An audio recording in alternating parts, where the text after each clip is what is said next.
Hi guys, we all know कि आज की डेट में एआई और डेटा सेंटर्स में बहुत मैसिव बूम चल रहा है।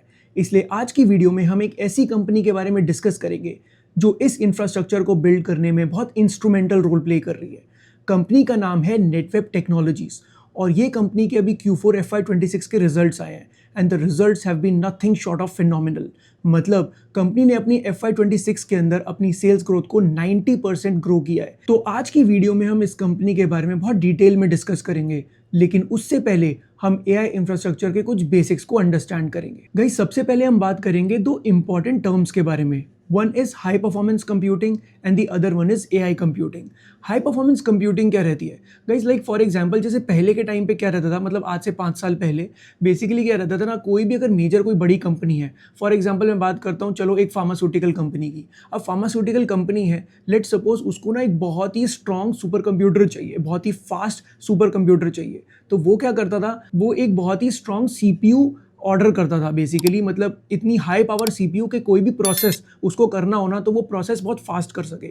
अब सीपीयू किस बेसिस पे वर्क करता है? सीपीयू को ना एक बेसिकली एक मॉडल एक देना पड़ता है, बेसिकली उसको रूल्स देने पड़ते हैं और वो क्या करता है, उस रूल के हिसाब से उस इंफॉर्मेशन को बहुत फास्ट प्रोसेस करके देगा और आपको रिजल्ट्स निकाल कर देगा। अब जितनी ज़्यादा पावरफुल सीपीयू होगा उतना ही ज़्यादा जल्दी आपको वो रिजल्ट मिल पाएगा and that is what is high performance computers, right. AI computing के अंदर क्या रहता है, इसके अंदर लगती हैं एआई चिप्स जिसको बेसिकली बोलते हैं जीपीयूज। अब जीपीयूज के अंदर क्या रहता है ना कि बेसिकली वो क्या करेंगे, वो पैटर्न्स को स्टडी करते हैं और उसके बेसिस पर आपको ना बेसिकली क्या है ना, you give them a lot of data. आप उनको कोई सेट रूल्स नहीं देने पड़ते, उनको डेटा देना पड़ता है और उस डेटा के बेसिस पर वो पैटर्न्स निकाल कर देते हैं, जिसकी वजह से आप उसको यूज़ करके बहुत सारे काम किए जा सकते हैं। लाइक अगर मैं फार्मास्यूटिकल कंपनी है, अगर वो ड्रग डिस्कवरी कर रही है, मतलब एक नया ड्रग बनाना चाहती है, एक नई मेडिसिन बनाना चाहती है। अब उन्होंने क्या किया, अपनी सारी की सारी रिसर्च को उसके अंदर डाल दिया, उस पर्टिकुलर सिमुलेशन के अंदर। अब वो क्या करेंगे, एआई कंप्यूटिंग क्या है, उसके अंदर से पैटर्न ढूंढेगी जो कि ह्यूमनली बहुत या तो पॉसिबल नहीं है या फिर उसके अंदर बहुत ज़्यादा टाइम लगेगा। तो वो क्या करता है, उसको बहुत फास्ट प्रोसेस कर देता है, जिससे कि आपकी कंप्यूटिंग है वो बहुत स्ट्रांग हो जाती है। तो ultimately that is what is in short AI computing. चलो गाइस, अब एक काम करते हैं, एक बार ये अंडरस्टैंड करने की कोशिश करते हैं कि सीपीयू और जीपीयू में एक्चुअली डिफरेंस है क्या, with the help of a gaming example. ठीक है, लाइक फॉर एग्जांपल एक गेम है कॉल ऑफ ड्यूटी।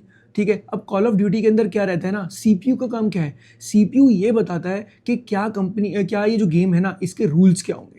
ठीक है, कि बेसिकली कितने प्लेयर्स होंगे, कितने वेपन्स यूज़ कर सकता है, किस तरीके से वो वेपन्स को यूज़ किया जाएगा, उसके अराउंड अगर कोई आपके आगे कोई आ रहा है, आप उसको मारने की कोशिश कर रहे हो तो how that person is going to die and all those kind of things. जितने मतलब बेसिक रूल्स हैं उस गेम के, वो कौन डिसाइड करेगा? सीपीयू। तो सीपीयू ने अपना वहाँ पे काम कर दिया, उसके लिए आपको हाई पावर्ड सीपीयू डेफिनेटली चाहिए। लेकिन जीपीयू क्या कर रहा है, जीपीयू का काम क्या रहता है, लाइक फॉर एग्जांपल अगर आपका प्लेयर मूव करता है तो आपकी सराउंडिंग्स जो है वो बार बार मूव कर रही हैं। जितनी बार मूव कर रही हैं तो उतनी बार एंगल बदल रहा है, शैडोज बदल रही हैं, बहुत सारी चीज़ें चल रही हैं। तो बेसिकली क्या है ना, आप इसको इस तरीके से समझ सकते हो कि सीपीयू का काम क्या होता है कि जब भी कभी भी लॉजिक की रिक्वायरमेंट होती है तब सीपीयू काम करेगा, और जब रिपीटिशन और पैटर्न ढूंढने के काम होते हैं तब आपका जीपीयू काम करता है। So that is the most important thing आपको ये समझने के लिए। तो अब बेसिकली क्या है ना, why it is so important, क्योंकि आप सोचो नेटवेब टेक्नोलॉजीज जो है ना, अब वो बेसिकली कर क्या रही है, बेसिकली वो क्या करती है, वो एक तो हाई परफॉर्मेंस कंप्यूटर्स बनाती है और वो एआई बेस्ड सिस्टम्स को भी आज की डेट में क्रिएट कर रही है डिफरेंट कंपनीज के लिए। अब एक बार उसको समझते हैं।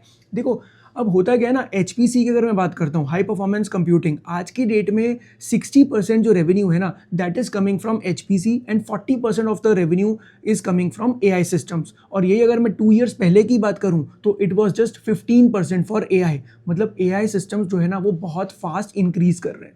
अब एआई सिस्टम के अंदर कंपनी कर क्या रही है, एआई सिस्टम के अंदर बेसिकली क्या है ना गाइस, एआई कंपनी क्या कर रही है, प्राइवेट इंफ्रास्ट्रक्चर प्रोवाइड कर रही है फॉर डिफरेंट एंटरप्राइजेस। जैसे आपको पता है गाइस, अभी क्या हो चुका है ना, डेटा प्राइवेसी के बहुत ज़्यादा इश्यूज चल रहे हैं। गवर्नमेंट जो है ना वो बहुत ज़्यादा विजिलेंट हो गई है कि अपना जो प्राइवेट डेटा है वो उसे किसी के साथ शेयर ना करना पड़े। इसलिए गवर्नमेंट क्या चाहती है कि वो सारी की सारी चीज़ें जितनी भी वो काम कर रही है वो सारे के सारे उनके प्राइवेट डेटा उनके पास ही स्टोर्ड हो, वो किसी के पास उसका एक्सेस ना हो सके। लाइक फॉर एग्जांपल अगर मैं बात करूँ, कोई डिफेंस का सिस्टम है, मान लो अभी हमें डिफेंस इंडस्ट्री के अंदर हम कुछ पर्टिकुलर रिसर्च कर रहे हैं, ठीक है। अगर मान लो ये क्लाउड इंफ्रास्ट्रक्चर किसी और का हुआ तो होगा क्या, ये डेटा कहीं और जाकर सेव हुआ, तो जहाँ पर ये डेटा सेव होगा, डोंट यू थिंक वहाँ के लोग हमारे इस डेटा को एक्सेस कर पाएंगे? और अगर उन्होंने एक्सेस कर लिया तो हमारी जो नेशनल सिक्योरिटी है दैट विल बी कॉम्प्रोमाइज्ड। इसलिए गवर्नमेंट क्या चाह रही है कि अब हमारी कंट्री के अंदर ना खुद के डेटा सेंटर्स हों और खुद का एआई इंफ्रास्ट्रक्चर हो, और हम डोमेस्टिक कंपनीज को ये काम दें जिससे कि हम उन पे रिलाई कर सकें। और वो भी क्या होगा ना, वो भी क्योंकि प्राइवेट रहेगा तो उसके बाद किसी का भी एक्सेस नहीं होगा उस चीज़ के ऊपर। अब ये मान लो हो गया डिफेंस के अंदर। अब मान लो ना मैं कोई ड्रोन, अगर मान लो मैं किसी टाइप का कोई वेपन क्रिएट कर रहा हूँ, कोई ड्रोन क्रिएट कर रहे हैं, तो होता क्या है, उसमें सिमुलेशंस की रिक्वायरमेंट होती है, उसमें टेस्टिंग करनी पड़ती है। वो सारी की सारी टेस्टिंग आप एआई सुपर कंप्यूटर्स के थ्रू कर पाते हो, क्योंकि आप वो एआई सुपर कंप्यूटर आपको ये तक बता देता है कि अब अगर आप इसको यूज़ करोगे तो क्या प्रॉब्लम आ सकती है, इसकी क्या रेंज रहेगी और किस तरीके से वो कहाँ पर जाकर यूज़ हो पाएगा। Basically all those kind of things will be told to you by the AI computer super system only. तो that is the major power, right. तो हो क्या रहा है ना, गवर्नमेंट ने अब इसके साथ गवर्नमेंट ने ये भी बोल दिया है कि 2047 तक जो कंपनीज आके यहाँ पर एआई इंफ्रास्ट्रक्चर डेवलप करेंगी उनको टैक्स भी नहीं पे करना पड़ेगा, राइट। इसलिए हो क्या रहा है, बहुत सारी कंपनीज इंडिया के अंदर इस पर्टिकुलर चीज़ का एडवांटेज ले रही हैं, इस पर्टिकुलर पॉलिसी का एडवांटेज ले रही हैं। और नेटवेब टेक्नोलॉजीज भी ना यही काम करती है। इसका मेजर बिजनेस जो है ना वो गवर्नमेंट के थ्रू आ रहा है, मतलब 50% इस business is coming from government right now and 50% from other enterprises. For example एक बैंक है, ठीक है। अब बैंक के पास भी ना डेटा है वो बहुत ज़्यादा सेंसिटिव है, बहुत ह्यूज अमाउंट ऑफ डेटा है। Crores and crores of people are banking with a certain bank. उनका रोज का डेटा है, किसको लोन देना है, किसको लोन नहीं देना है, किसकी क्रेडिट वर्दीनेस है नहीं है, वो किस तरीके से चेक होगी। बेसिकली ये क्या करेगा ना, अगर एआई सुपर कंप्यूटर होगा तो वो बहुत सारे पैटर्न्स को बहुत फास्ट स्टडी कर लेगा और हमारी एनोमलीज को बेसिकली पता कर पाएगा कि बेसिकली हमारे इस पूरे लोन गिविंग सिस्टम के अंदर कोई प्रॉब्लम तो नहीं है, और अगर कोई प्रॉब्लम आ रही होगी तो वो उसको अच्छे से सॉर्ट भी कर सकता है और बेसिकली फ्रॉड को भी जल्दी ही डिटेक्ट कर सकता है compare to what we do manually. तो बेसिकली क्या है ना, ये तो एक एग्जांपल हो गया चाहे बैंकिंग सिस्टम का। ये आप मान लो कि चलो आप किसी बड़े इंस्टीट्यूशन की बात कर रहे हो, मान लो आप इसरो की बात कर रहे हो या आईआईटी की बात कर रहे हो, मान लो वहाँ पर कोई एक ऐसी कटिंग एज टेक्नोलॉजी को डेवलप किया जा रहा है। अगर उनके पास खुद का सिस्टम नहीं हुआ, एक ऐसा डेटा सेंटर नहीं हुआ, खुद के पास एक एआई सुपर कंप्यूटर होगा तो वो सिमुलेशंस भी रन कर सकता है। फिर उसके साथ हमें एक डेटा सेंटर भी चाहिए, क्योंकि वो डेटा सेंटर जो है ना वहीं पे ही वो डेटा भी स्टोर हो, वो कहीं और डेटा ना जा सके, इससे कोई उस डेटा को एक्सेस ना कर सके। अदरवाइज हमारे जितनी भी रिसर्च है वो किसी और के हाथ में चली जाएगी and ultimately they can also take advantage of this thing. तो हो क्या रहा है ना, आज की डेट में बहुत सारी कंपनीज और गवर्नमेंट खुद क्या कर रही है ना, प्राइवेट क्लाउड इंफ्रास्ट्रक्चर खुद के लिए क्रिएट करना चाह रही है। और नेटवेब टेक्नोलॉजीज जो है ना वो यहीं पे ही हेल्प करता है। वो इन सारी कंपनीज के लिए खुद का इंफ्रास्ट्रक्चर, मतलब पूरा मैन्युफैक्चर भी करके देगा, इंटीग्रेट भी करके देगा और पूरा सिस्टम क्रिएट करके देगा, डेटा सेंटर भी बना कर देगा, जिससे क्या है ना आपके पास एक पूरा एक इंटीग्रेटेड सिस्टम क्रिएट हो जाए और आप अपने काम को ईजिली हैंडल कर सको। अब सोचो नेटवेब टेक्नोलॉजीज इसको पुल ऑफ कैसे करता है। देखो सिंपल सी बात यह है कि इंडिया के अंदर आपको पता है ये सारी चीज़ें मैन्युफैक्चर खुद तो होती नहीं है। लाइक फॉर एग्जांपल अगर मुझे एआई सुपर कंप्यूटर बनाना है तो मुझे उसके लिए चिप्स चाहिए। चिप कहाँ से आती है, एनवीडिया के थ्रू। बेसिकली एनवीडिया जो है ना वो इनके साथ पार्टनरशिप के अंदर है विद नेटवेब टेक्नोलॉजीज। एनवीडिया क्या करता है, इनको अपनी हाई एंड चिप्स देता है, वो वहाँ से इनको चिप्स मिल जाती हैं। फिर ये क्या करते हैं उसके अराउंड, अब मान लो लाइक फॉर एग्जांपल मान लो एक कंपनी, मान लो इसरो है, चलो इसरो को ना एक पर्टिकुलर एक super computer AI super computer बनाना है। तो ये क्या करेंगे, उनसे पूछेंगे कि आपको कितने साइज़ का और कितने जीपीयूज़ का आपको सुपर कंप्यूटर बनाना है, क्योंकि जितने जीपीयूज़ होंगे मतलब उतना ही ज़्यादा हाई पावर्ड होगा, राइट। तो उसके हिसाब से उनकी रिक्वायरमेंट को समझेंगे। फिर वो आपको ये बताएंगे कि इसके लिए हमारी ये एनवीडिया की ये वाली चिप्स आर रिक्वायर्ड। फिर उसके साथ आपको पूरा एक डेटा सेंटर भी क्रिएट करके देना पड़ेगा, एक सॉफ्टवेयर, क्योंकि बहुत सारे जीपीयू साथ में पैरेलली वर्क करेंगे। तो होगा क्या, उनको इकट्ठा कनेक्ट करने के लिए एक सॉफ्टवेयर भी चाहिए, ये आपको वो सॉफ्टवेयर भी बना कर देंगे। तो बेसिकली क्या है ना, ये एंड टू एंड सारी सर्विस आपको प्रोवाइड करके पूरा आपका पूरा इंटीग्रेटेड स्ट्रक्चर बना कर देते हैं। और साथ में क्या होगा, जो भी आप उसके सिमुलेशंस रन करोगे, उससे कुछ डेटा, बहुत मैसिव अमाउंट ऑफ डेटा आप उसके अंदर डालोगे। At the end of the day AI work करता कैसे है, एआई वर्क तभी करेगा ना जब उसके अंदर बहुत सारा डेटा डालोगे। तो वो क्या करेगा, उस डेटा को स्टडी करेगा, उसके थ्रू पैटर्न्स को स्टडी करेगा, और उसके थ्रू आपको क्या करेगा, आपको नए नए पैटर्न्स बनाकर देगा, और उसके थ्रू ही आप आगे जाके अपनी कटिंग एज रिसर्च को कर पाओगे। राइट तो बेसिकली क्या है ना, वो सारा डेटा फिर स्टोर कहाँ होगा, उसके लिए डेटा सेंटर भी चाहिए। तो फिर ये कंपनी आपको पूरा डेटा सेंटर भी बनाकर दे रही है। अब आप ये समझो गाइस, इस पॉइंट ऑफ टाइम पर it is growing at a scorching pace. आप समझो, कभी कंपनी के भी रिसेंटली अभी Q4 FY26 की कॉन्फ्रेंस कॉल हुई। कंपनी ने ना क्या हुआ, Q3 के अंदर, Q3 का जब नंबर्स आए थे, Q3 की जब कॉन्फ्रेंस कॉल हुई थी, तो मैनेजमेंट ने ये बोला था कि हमारी कंपनी की जो सेल्स ग्रोथ है ना, वो 35 to 40% से ईजिली ग्रो कर सकती है over the next 2 to 3 years. ये कंपनी ने अपनी गाइडेंस दी थी, लेकिन कंपनी ने परफॉर्म क्या किया, 90% ग्रोथ रेट। मतलब ये समझो पूरे FY26 के अंदर कंपनी ने 90% से अपनी सेल्स को ग्रो किया है गोइंग फॉरवर्ड।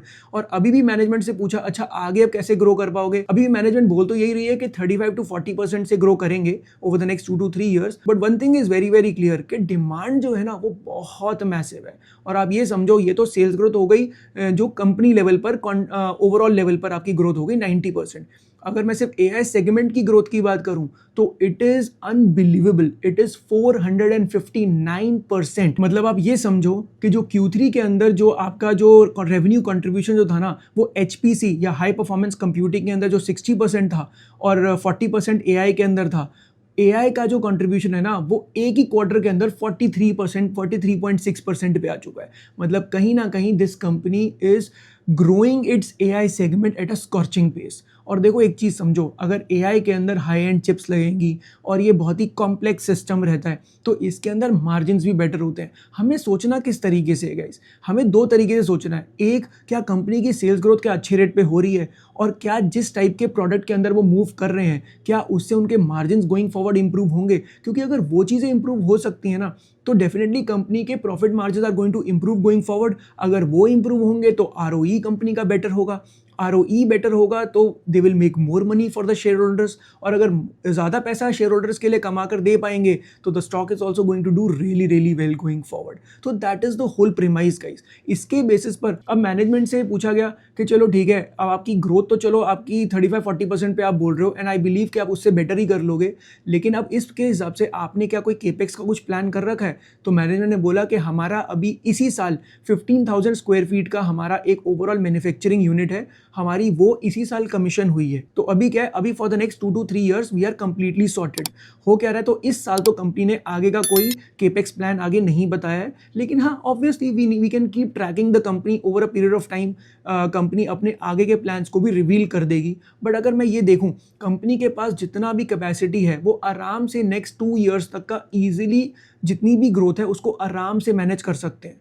साथ में अगर मैं बात करता हूँ ऑर्डर बुक के बारे में, गाइस कंपनी का भी जो रेवेन्यू जो है ना, वो अराउंड 2183 करोड़ इस ईयर के अंदर आया है, राइट। और अभी कंपनी के पास 4400 करोड़ के ऑर्डर्स आर ऑलरेडी देयर। तो कंपनी ने एक चीज़ बोली है कि हमारे पास डिमांड की कोई कमी ही नहीं है, हमारे पास डिमांड इतनी ज़्यादा है। अब गेम सिर्फ इसी बात का है कि एग्जीक्यूट कितना हो पा रहा है। अब देखो एग्जीक्यूट करने में वैसे इस कंपनी को इतनी प्रॉब्लम्स नहीं है, लेकिन एक दो जगह पे थोड़ी प्रॉब्लम जो आ सकती है ना, वो इस बात पे आ सकती है कि कई बार क्या है ना, एनवीडिया की चिप्स हैं। अब आपको पता है बहुत बार चिप्स शॉर्टेज हो जाती है। अगर चिप्स शॉर्टेज हो गई तो उस पॉइंट ऑफ टाइम पे इस कंपनी को एक्सेस उस लेवल पर शायद ना मिल पाए, और अगर वो ना मिला तो हो सकता है इनके प्रोजेक्ट्स थोड़े से डिले हो जाए। लेकिन ये रिस्क भी थोड़ा बहुत मिटिगेट हो जाता है या थोड़ा बहुत रिड्यूस हो जाता है इस बात से कि एनवीडिया इनका खुद का पार्टनर है इनके साथ इंडिया के अंदर। अब होता क्या है ना, हाई एंड चिप्स जो है ना, वो तो इनको एनवीडिया दे देता है, और एनवीडिया ने साथ में ये भी बोला हुआ है कि जो बाकी की जो मिड लेवल की जो चिप्स हैं उसके लिए आप मेरे खुद के प्लेटफॉर्म को आप यूज़ करके आप खुद भी डेवलप कर सकते हो। तो basically that is the kind of partnership that they are into. तो अगर ये पार्टनरशिप है, इसका मतलब कुछ जगह पे इनकी जो सेमीकंडक्टर की जो चिप्स शॉर्टेज है, वो थोड़ा बहुत रिस्क इससे मिटिगेट हो सकता है। बाकी तो देखो it remains to be seen how it goes from here on, right. One thing is very very clear guys, data infrastructure industry जो है ना बेसिकली ये 35-40% पे ग्रो कर सकती है over the next 5 to 6 years. और बहुत ही कम कंपनीज हैं जो इसके अंदर इस पॉइंट ऑफ टाइम पर एआई इंफ्रास्ट्रक्चर के अंदर काम कर रही हैं, and this is one of them. और ये कंपनी एक्चुअली इसी वजह से बहुत ही अच्छा परफॉर्म कर रही है। अब ये समझ लो ना 90% से ग्रो कर रही है। अब one thing you need to understand guys, growth अच्छी है, everything is good, but we need to track it. As I always say guys, ये सारी कंपनीज के अंदर बहुत स्ट्रॉन्ग पोटेंशियल है, but it needs to be tracked. आपको पता होना चाहिए कौन कौन से मेजर फैक्टर्स को स्टडी करना है, कैसे बिजनेस को और अच्छे से अंडरस्टैंड करना है, जो कि हम बहुत डिटेल में अपने बूट कैम्प के अंदर भी, इक्विटी रिसर्च बूट कैम्प के अंदर भी सिखाते हैं। लिंक आपको उसका डिस्क्रिप्शन के अंदर मिल जाएगा if you are interested, right. लेकिन आपको क्या करना है ना guys, if you really want to invest guys, ये वही वाली बात हो गई, ये वो टाइम है when a lot of things are happening. ये डिसरप्शंस का टाइम है, और डिसरप्शन के अंदर मैक्सिमम अपॉर्चुनिटीज़ बनती हैं। और मैक्सिमम अपॉर्चुनिटीज़ जब आती हैं, अगर आपको इंडस्ट्री के बारे में पता ही नहीं है तो आप किस तरीके से उसको ट्रैक करोगे। And that is why guys what we do is, हम 15 to 20 सेक्टर्स के बारे में बहुत ही डिटेल्ड अंडरस्टैंडिंग करते हैं, जिससे आपको ये समझ आ पाए कि हर एक सेक्टर को स्टडी करना कैसे है, और उसके थ्रू क्या क्या चीज़ें आपको कंपनी की कॉन्फ्रेंस कॉल्स के अंदर रीड करनी होंगी, क्या आपको उनकी इन्वेस्टर प्रेजेंटेशंस के अंदर रीड करना होगा, कैसे आप ये पता कर सकते हो whether the company is doing all the right things और नॉट, और क्या वो सही डायरेक्शन में जा रही है कि नहीं जा रही। अगर आप ये कर पाए तो guys you are potentially looking at some of the top multi-baggers of the next 4 to 5 years। तो आप ये समझ लो कि इन सारी कंपनीज में पोटेंशियल बहुत है, लेकिन वही वाली बात है ना, कन्विक्शन तो तभी आएगा ना जब आपको खुद रिसर्च करनी आ पाए। Otherwise these are just stories guys. अगर आप इस स्टोरी को सुन लोगे you will feel good about it, लेकिन if you really want to take advantage of such situations तो आपको ये समझना पड़ेगा कि कैसे ट्रैक किया जाता है, और आपको हर क्वार्टर में बैठ के ट्रैक करना पड़ेगा। And that is where you can actually grow your money to amazing levels. That is the whole idea. तो गाइज आई होप आपको आज का वीडियो अच्छा लगा होगा। If you like this video then don't forget to like, share and subscribe to the channel. I will see you in the next one.